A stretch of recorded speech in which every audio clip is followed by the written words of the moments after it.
पिछले भाग में हमने अफजल खान की कथा सुनी। अफजल खान और शिवाजी राजे की भेंट पर संपूर्ण हिंदुस्तान की नजर थी। पूर्व, पश्चिम, उत्तर, दक्षिण चारों दिशाओं में सबको यह विश्वास था कि अब शिवाजी का अंत निश्चित है। और जब अफजल खान के वध की वार्ता आई, सब चौंक गए। प्रतापगढ़ की इस एक घटना ने पूरे भारत में मानो भूचाल आ गया। मराठाओं के शौर्य की खबरें चहु और फैल रही थी। उन्होंने केवल 15 दिनों में 200 किलोमीटर का प्रदेश काबिज कर लिया था। 10 नवंबर को अफजल खान वध हुआ और 28 नवंबर को पन्हाड़गढ़ जैसा बिकट बुलंद किला स्वराज में समाविष्ट हो गया था। उधर बड़ी बेगम साहिबा को भी बहुत बड़ा सदमा पहुंचा। शिवाजी का सिर देखने मिलेगा, इस सपने में वो जी रही थी, पर अफजल खान का सिर भी उसे देखने नहीं मिला। वो अत्यंत शोक कर रही थी। या अल्लाह, या खुदा, मेरा लाल मर गया। ये मरहट्ठे हर रोज अपना एक एक मुल्क हड़प रहे हैं। और ये क्या, किलों का सरताज पन्हाड़गढ़ पर भी शिवा ने कब्जा कर लिया। अब यह शिवाजी दारुल सल्तनत बीजापुर पर भी चढ़ आएगा। अपने रक्षण के लिए आदिल शाह ने और एक फौज शिवाजी पर भेजी। उसका नेतृत्व कर रहे थे रुस्तमे जवां यानी रणदुल्ला खान का बेटा और फाजल खान अफजल खान का बेटा। उनकी 10,000 की फौज कोल्हापुर के पास आई। पन्हाड़गढ़ से 5,000 शूरवीर मावले भी पूरी तैयारी से आए। वास्तविक देखा जाए तो महाराज की सेना शत्रु सेना से आधी थी। हाथी वगैरह तो इन गरीब मावलों के पास थे ही नहीं, परंतु हर हर महादेव इस घोष से जो जोश सब में छाया था, वो पूरे शत्रु सैन्य पर भारी पड़ा। थोड़े ही समय युद्ध चला। फाजल खान के सैनिक तो बीच में से ही डरकर पीछे भागने लगे। रुस्तमे जवां अपने साथियों का जोश बढ़ाते हुए डटा रहा, पर ज्यादा समय टिक न सका। बादशाही फौज का प्रचंड पराभव हुआ। शिवाजी राजे विजयी तो हुए ही, साथ ही 2000 घोड़े और 12 हाथी भी स्वराज के सैन्य में समाविष्ट हुए। शायद बादशाह अपने सरदारों के साथ जो हाथी घोड़े भेजते थे, वो शिवाजी राजे के लिए ही रहते थे। विजय का वह दिन था माघ वद्य दशमी, 28 दिसंबर 1659। महाराज को चारों दिशाओं से विजय वार्ता ही मिल रही थी। कोकण में भेजे हुए दोरोजी ने एक अनोखी और महत्वपूर्ण चाल चली थी। आदिल शाही जहाज काबिज करने वो जब अंग्रेजों के पास पहुंचा और उन्होंने मना कर दिया, तब फिलिप गिफर्ड नामक अंग्रेज को और एक दलाल को दोरोजी ने कैद कर लिया। अब उसे छुड़ाने के लिए हेनरी रेविंगटन नामक अंग्रेज ने प्रस्ताव रखा कि जंजीरा किले के सिद्दी से लड़ने के लिए जो भी आवश्यक युद्ध साहित्य है, उसकी मदद अंग्रेज शिवाजी राजे को करेंगे और आगे से शिवाजी राजे से मैत्रीपूर्ण व्यवहार करेंगे। इस करार के बाद फिलिप गिफर्ड की मुक्तता की गई। उधर सरसेनापति नेताजी पालकर ने एक एक आदिल शाही थाना कब्जे में लेना जारी रखा, परंतु मीरज के किले पर यश नहीं मिल रहा था। शिवाजी राजे स्वयं पन्हाड़गढ़ तक आए ही थे। उन्होंने मीरज के किले को घेरा डालकर रखा और नेताजी को आगे के प्रदेश काबिज करने आगे भेजा। बीजापुर में फाजल खान और रुस्तमे जमां की फौज की हालत देखकर बादशाह और बड़ी बेगम हक्के बक्के रह गए। ये शिवाजी है कौन? पिछले 300 सालों से गर्दन झुकाकर जीने वाले इन मरहट्टों में अचानक एकदम इतनी मर्दानगी कहां से आई? अब क्या करे? मराठाओं की बढ़ती दौड़ को कैसे रोके? और आदिल शाह ने अगला पासा फेंका। तेलंगाना प्रांत के करनूल में सिद्दी जौहर नाम का बहादुर योद्धा था। जौहर हमेशा से ही पराक्रमी था, बुद्धिमान और जिद्दी था, अनुभवी भी था, निष्ठावान भी था। अफजल खान जैसे घमंडी नहीं था। फिर भी आज तक बीजापुर दरबार में उसकी उपेक्षा ही हुई थी। सिद्दी जौहर मूलतः हबशी था, अफ्रीका से आया हुआ था, इसलिए अन्य सरदारों को वो पराया लगता था। पर अब आदिल शाह के पास सिद्दी जौहर के अलावा अन्य कोई इतना ताकतवर सरदार बचा ही नहीं था। बादशाह ने अपने अनेक बहादुर सरदारों को सिद्दी जौहर की फौज में दाखिल होने के आदेश भेजे। रुस्तुम जमा, फाजल खान, सिद्दी मसूद, बाजी घोरपड़े, मुधोड़कर, भाई खान, पीर नाइक, बड़े खान, ऐसे मातब्बर लोगों की लगभग 35,000 की फौज सिद्दी जौहर के नेतृत्व में तैयार हुई। आदिल शाह बादशाह ने जौहर को सलाबत खान यह खिताब दिया। अफजल खान की मुहिम में जो गलतियां हुई वो ना दोहराने की चेतावनी भी बादशाह ने जौहर को दे दी। आदिल शाह ने एक और बड़ी चाल चली।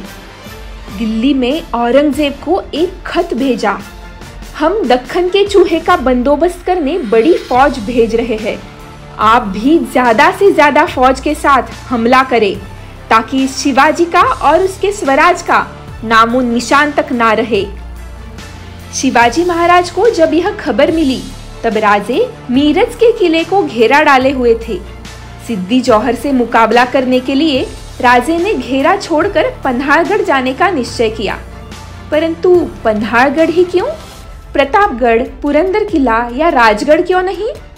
क्योंकि पन्हाड़गढ़ स्वराज की सीमा पर था। अन्य गढ़ ज्यादा बलशाली और कठिन होने पर भी स्वराज के अंदर थे। हम जहाँ रहेंगे शत्रु सैन्य वहाँ आएगा ही। यह जानकर स्वराज की प्रजा के सुरक्षा हेतु राजे ने पन्हाड़गढ़ ही निश्चित किया। ऐसे प्रजावत्सल थे हमारे शिवाजी राजे। राजे का विचार यह भी था कि यदि सिद्दी जौहर ने पन्हाड़गढ़ को घेरा डाला तो भी यहाँ की प्रचंड वर्षा के कारण वो ज्यादा समय तक डटकर नहीं रह पाएगा। और नेताजी पालकर बाहर दूसरी मुहिम पर है ही, वे बाहर से सिद्दी की फौज पर हमला करके हमें छुड़ा सकेंगे।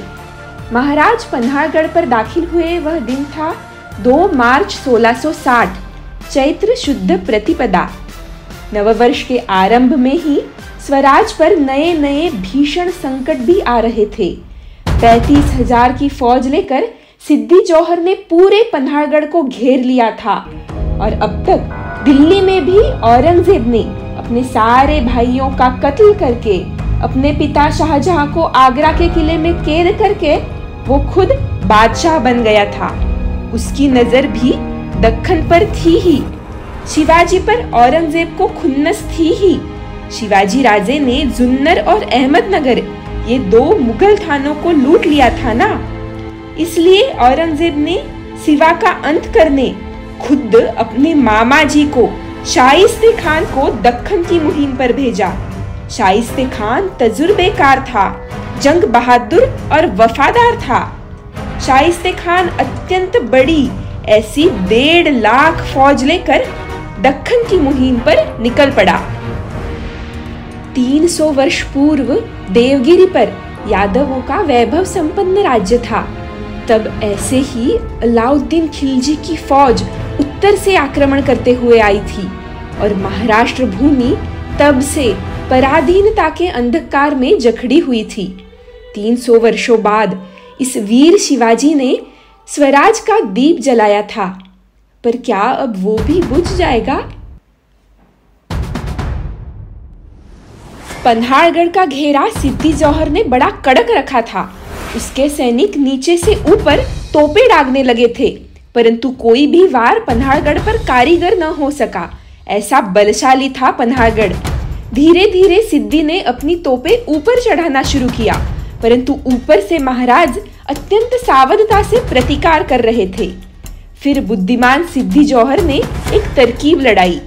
राजापुर के अंग्रेजों के पास लंबे रेंज की तोपे है, उनसे मदद ली तो तुरंत एक वकील और पत्र हेनरी रेविंगटन के पास गया।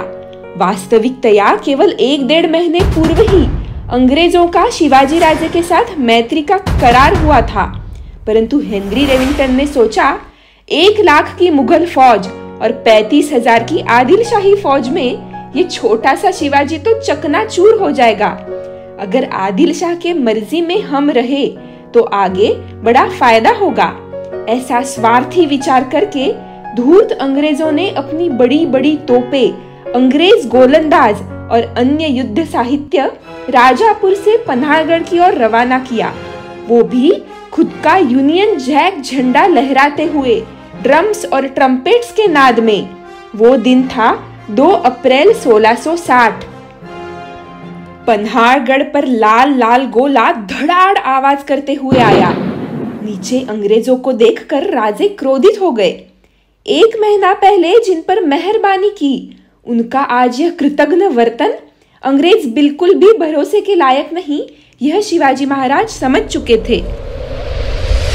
परंतु पन्हाड़गढ़ इतना बुलंद कि अंग्रेजों की तोपों से भी गढ़ का ज्यादा नुकसान नहीं हुआ। नीचे से तीखे वार हो रहे थे, ऊपर से भी उतना ही तीखा प्रतिकार हो रहा था। अंग्रेजों ने जौहर का साथ दिया, इससे महाराज विचलित हुए, पर अंग्रेज तो पराये ही थे। परंतु अपने लोग भी जौहर से मिल रहे थे।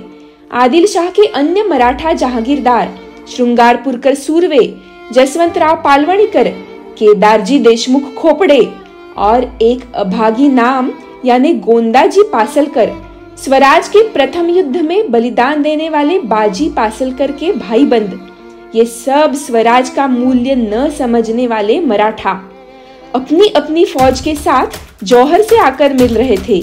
सिद्दी जौहर का सामर्थ्य दिन ब दिन बढ़ रहा था। सिद्दी जौहर अत्यंत कुशल सेनापति था। पन्हाड़गढ़ से यदि राजे भाग निकले तो जहां जा सकते हैं वहां भी उसने अपने सैनिकों की टुकड़ियां तैयार रखी थी।